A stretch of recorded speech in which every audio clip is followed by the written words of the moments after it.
ഞങ്ങൾ പ്രിയപ്പെട്ട മുഖ്യമന്ത്രിയെ ഈ പ്രതിസന്ധിയിൽ സഹായിക്കാൻ പാടുപെടുമ്പോൾ പല ആളുകൾ ഞങ്ങൾക്കെതിരെ പാര വെച്ചുകൊണ്ടിരിക്കുകയാണ്.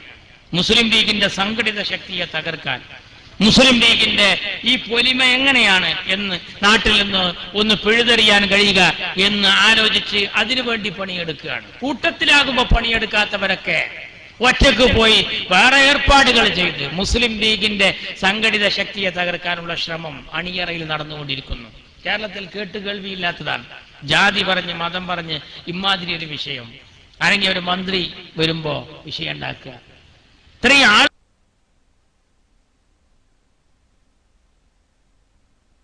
അതിലടക്കം ബന്ധമായിട്ടൊരു പാഹം മേലത്തെ പേരെന്ന് പൈച്ചിട്ടിന്റെ അല്ലോന്ന് അന്നേക്ക് ഇപ്പം നോമ്പാണ്ട് കുറിച്ച് ഓന്റെ ചാരം വാങ്ങി കൊടുക്കുക.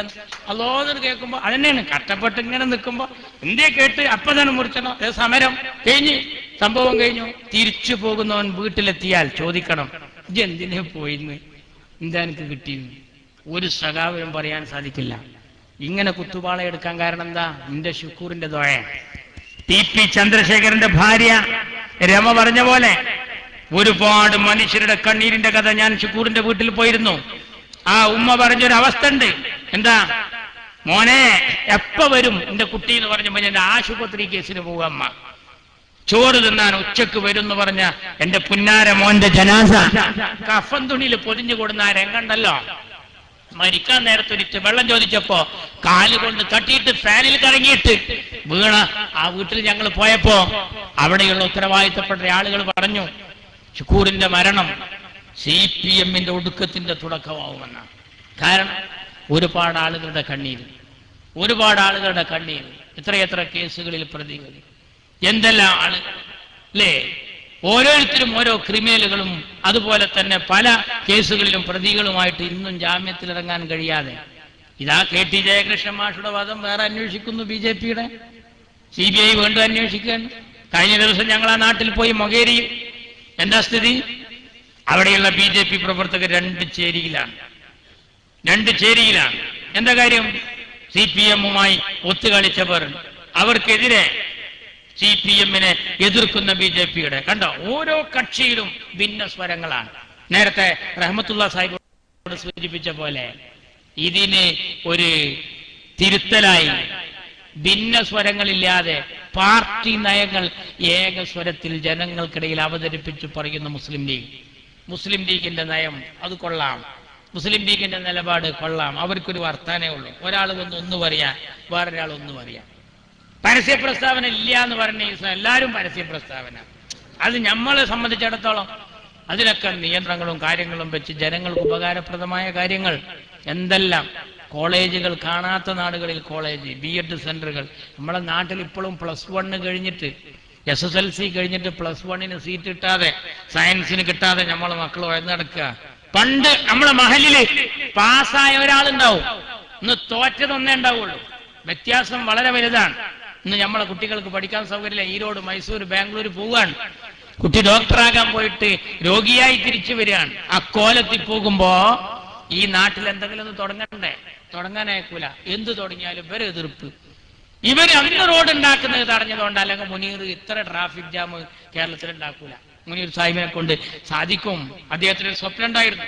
ജിദ്ദയിൽ, മദീനയിൽ ഞങ്ങള് ഇതേപോലെ യാത്ര ചെയ്തുകൊണ്ടിരിക്കുമ്പോ ഒരു KMCC സുഹൃത്ത് പറഞ്ഞു, മുനീർ സാഹിബ് ഇവിടുത്തെ റോഡ് കണ്ട അന്ന് മുനീർ സാഹിബ് വണ്ടിയിലിരുന്ന് ഇങ്ങനെ കണ്ണീര് നടക്കുന്ന കണ്ടപ്പോ ഞങ്ങൾ എന്താന്ന് ചോദിച്ചപ്പോ ഒന്നല്ല, ഇതുപോലെ പൂച്ചട്ടികളൊക്കെ വെച്ച് നമ്മുടെ നാട്ടിലും ഇങ്ങനെ ഒരു സംവിധാനം ഉണ്ടാക്കണം എൻ്റെ ഒരു മോഹമായിരുന്നു. ഈ വിദേശത്തേക്ക് ഇറങ്ങുമ്പോൾ അങ്ങനെയുള്ള വിദേശത്തേക്കൊക്കെ ഇങ്ങനെ കറങ്ങിയപ്പോ ഒരു വീട്, ഇപ്പൊ ഞാൻ അങ്ങനെ പോകുമ്പോ ഒരു വീട് കണ്ട, അതിന്റെ സിറ്റ് ഔട്ട് കണ്ട, അവിടുത്തെ ടൈൽസ് കണ്ടാല്, അല്ലെങ്കിൽ അവിടുത്തെ ജനൽ കണ്ടാല്, ഞാനൊരു വീടുണ്ടാക്കുമ്പോൾ ആശീറിനെ കൊണ്ട് അതേമാതിരി ഉണ്ടാക്കാൻ നോക്കും. ഈ അച്യുതാനന്ദന് അമ്മാതിരി സ്വപ്നമൊന്നുമില്ലല്ലോ. ഈ പടപ്പ് എവിടേക്കും പോകില്ല. ഏറി വന്നാൽ ഡൽഹി വരെ പോകും, അവിടുന്ന് കൊണ്ടും വരും. എന്തെങ്കിലും കേസ് കൊടുക്കുക, മറ്റേ കേസ് എന്തായിന്ന് വയ്ക്കുക. ഏത് നേരം കേസ്. ഇതിലപ്പുറം വേറില്ല. മറ്റവൻ്റെത് എന്തായി, ഇവൻ്റെത് എന്തായി. മൂപ്പരുത് നോക്കാൻ മൂപ്പർക്ക് നേരില്ല. മൂപ്പരെല്ലാരും കുലുമാലും കേസും നോക്കാൻ നടക്കുക. നോക്കണം, ഉമ്മൻചാണ്ടി തന്റെ ചുറ്റുവട്ടത്തിൽ നിൽക്കുന്ന ആളുകളെ നിയന്ത്രിച്ചില്ലല്ലോ. നിങ്ങളെ പേരെയുള്ള ചെക്കനങ്ങൾ നിയന്ത്രിച്ച അച്യുതാനന്ദൻ. അരുൺകുമാർ എന്ന് പറഞ്ഞൊരു മോണ്ടിന്റെ എനിക്ക് അറിയോ? ഒന്ന് ആലോചിച്ച് നോക്കണം. നമ്മളെ നാട്ടിലൊക്കെ എത്ര തന്താരുണ്ട്? ഈ തന്തന്റെ മാതിരിയാണ്. നമ്മളെ നാട്ടിൽ എത്ര വയസ്സന്മാരുണ്ട്? ഒരു ഉപകാരമില്ലാത്തൊരു പടപ്പ് കേരളത്തിന്റെ പ്രതിപക്ഷ നേതാവ്. ഇപ്പോ നാളെ എമർജിങ് കേരളന്റെ ചർച്ച അതിങ്ങനെ നടക്കുന്ന സമയത്ത് എന്റെ അങ്ങാടിയിൽ ഒരു തന്തക്കുടി പേരക്കുട്ടിനോട് പറഞ്ഞിട്ടുണ്ട്, ആ ഏഷ്യാനെറ്റ് ഒന്നിട്ടാണ് എന്ത് ചോദിച്ചു, എമർജിങ് കേരള എന്തായി നോക്കാനാണ്. അപ്പൊ ചെക്കൻ ചോദിച്ചു, ഈ എമർജിങ് കേരള എന്താന്ന് നിങ്ങൾക്ക് മനസ്സിലാക്കണോ ചോദിച്ചു. ഇക്ക് തിരിച്ചിട്ടൊന്നല്ലടാ, അതിനെ ഈ മാർക്കിശ്ശേരി കുട്ടികൾ എതിർക്കുന്നുണ്ട്, അപ്പൊ എന്തോ അതിലൊരു ഗുണമുണ്ട്, അതുകൊണ്ടാണ് ഞാൻ നോക്കുന്നത്. അപ്പൊ എന്താ ഓല് എതിർക്കുന്നുണ്ടെങ്കിൽ മനസ്സിലാക്കുക, അതിലൊരു ഗുണമുള്ള പരിപാടി. കരിപ്പൂർ എയർപോർട്ട് ഇവരെ എതിർപ്പിൽ തുടങ്ങിയതാണ്. ഓരോ കാര്യങ്ങൾ എണ്ണി നോക്കാൻ. ഇന്ന് ആ കോളേജിന്റെ ഉദ്ഘാടനം നടക്കുന്ന സ്ഥലത്ത് വന്നിട്ട് ഈ പ്രതിസന്ധി ഉണ്ടാക്കിയാൽ ആ കോളേജ് തുടങ്ങി ആർക്കാ നഷ്ടം? ഇവിടെ ഒരു അറബിക് കോളേജ്, ഒരു അറബിക് യൂണിവേഴ്സിറ്റി ഇപ്പോഴും ഇല്ല. സംസ്കൃത യൂണിവേഴ്സിറ്റി ഉണ്ട്, നമ്മൾ കൊടുത്തതാ. മലയാളം സർവകലാശാല നമ്മൾ കൊടുത്തതാ. നിങ്ങളൊന്ന് ആലോചിച്ച് നോക്കൂ, 33 കൊല്ലത്തിന് ശേഷമാണ് ആദ്യമായി കേരളത്തിൽ മെഡിക്കൽ കോളേജ് വരുന്നത് തന്നെ. 33 കൊല്ലായി മെഡിക്കൽ കോളേജ് കൊടുത്തിട്ട്. ഇപ്പൊ കൊടുത്തപ്പോഴാ ഇൻഷാ അല്ലാഹ് മഞ്ചേരിയിൽ എന്റെ മുത്ത് സയ്യിദ് മുഹമ്മദ് അലി ശിഹാബ് തങ്ങൾ മെമ്മോറിയൽ മെഡിക്കൽ കോളേജാണ് വരാൻ പോകുന്നത്. എന്താ അഡ്വക്കേറ്റ് ഉമ്മർ കണ്ണെന്ന് വെള്ളം നിറക്കാൻ കാരണം? ഒന്നുമല്ല, ഇങ്ങനെ ഇവരുടെ എതിർപ്പിന്റെ പിൻബലത്തിൽ ഇതൊക്കെ തോന്നും. ആ മെഡിക്കൽ കോളേജിൽ ആദ്യം ചേർന്ന പെൺകുട്ടിയുടെ പേര് അശ്വതി എന്നല്ലേ, അല്ലേ? Aswathy medical college. അതാ നമ്മളൊരു +2 കൊടുന്നാൽ, നമ്മളൊരു കോളേജ് കൊടുന്നാൽ, നമ്മളൊരു പാലം കൊടുന്നാൽ ഞമ്മക്കല്ല ലീഗിനെന്തടോ? പാണക്കാട്ട് തങ്ങൾക്ക് എന്താ? ഇവിടെ എന്തെങ്കിലും വന്നില്ലെങ്കിൽ പലരും പറയുന്നത് ബജറ്റ് അവതരിപ്പിക്കുമ്പോ ഇതാ അനന്തപുരിയിലെ ഖജനാവത പാലാവഴി താനൂരിലൂടെ പാണക്കാട്ടേക്ക് പോകുന്നു. പാണക്കാട്ട് തങ്ങന്മാർക്ക് എന്തിനാടോ കേരളത്തിന്റെ ഖജനാവിലെ 1 രൂപ? ഈ സമുദായത്തിലെ ആളുകൾ അവരെ സ്നേഹിക്കുന്നു, അവർ ഞങ്ങളെയും സ്നേഹിക്കുന്നു.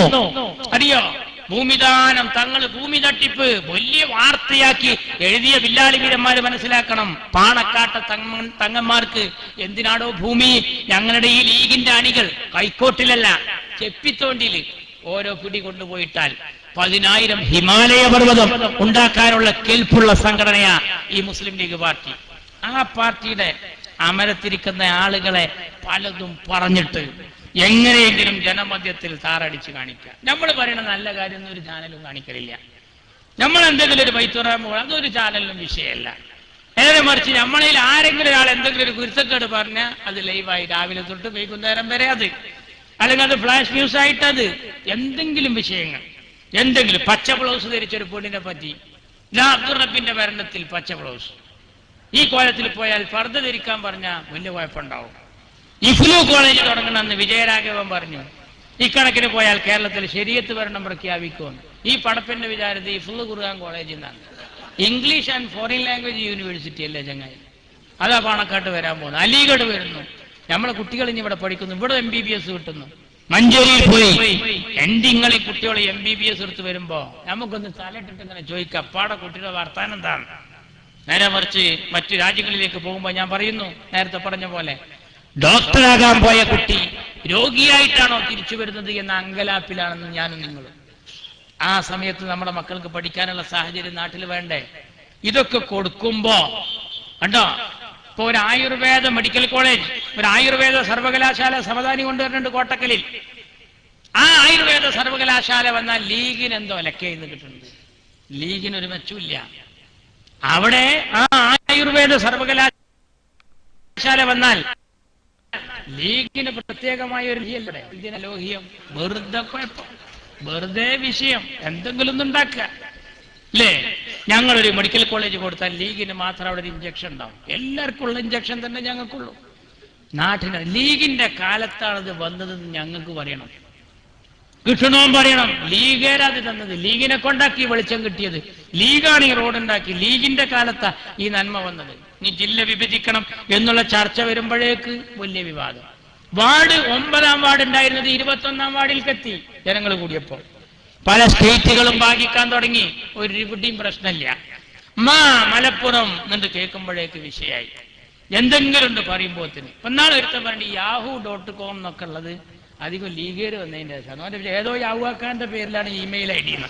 അങ്ങനെ കുറെ പടപ്പുകൾ വെറുതെ എന്തെങ്കിലും ഒരു പേര് വെച്ചിട്ട് അങ്ങനെ ഒരു ചങ്ങായി പറയുന്നത് yahoo.com കൂടുതൽ ലീഗിന് സ്വാധീനം കൂടിയതിന്റെ ശേഷമാണ്. അപ്പൊ ഇതൊക്കെ നമ്മൾ ഏതെങ്കിലും ഒരു അളാപ്പ യാവൂ തന്നെ ലീഗിനുണ്ടോ? ഞങ്ങൾക്ക് എന്താ പ്രശ്നം? വെറുതെ വിഷയം, എന്തെങ്കിലും ഒരു വിഷയം. അതുകൊണ്ട് മുസ്ലിം ലീഗ് പാർട്ടി പൊന്നുമക്കളെ, നമുക്ക് നമ്മളെ ഉള്ളൂ, നമുക്ക് നമ്മളെ ഉള്ളൂ. കണ്ണിലെ കൃഷ്ണമണി പോലെ ഈ പച്ചപ്പതാക ഇടനെഞ്ചിലെ ഇടിപ്പ് തീരും വരെ നിലത്തിട്ട് ചവിട്ടാൻ ഒരു പ്രമാണിയെയും അനുവദിക്കരുത്. റബ്ബ് തൗഫീഖ് ചെയ്യട്ടെ. അസ്സലാമു അലൈക്കും.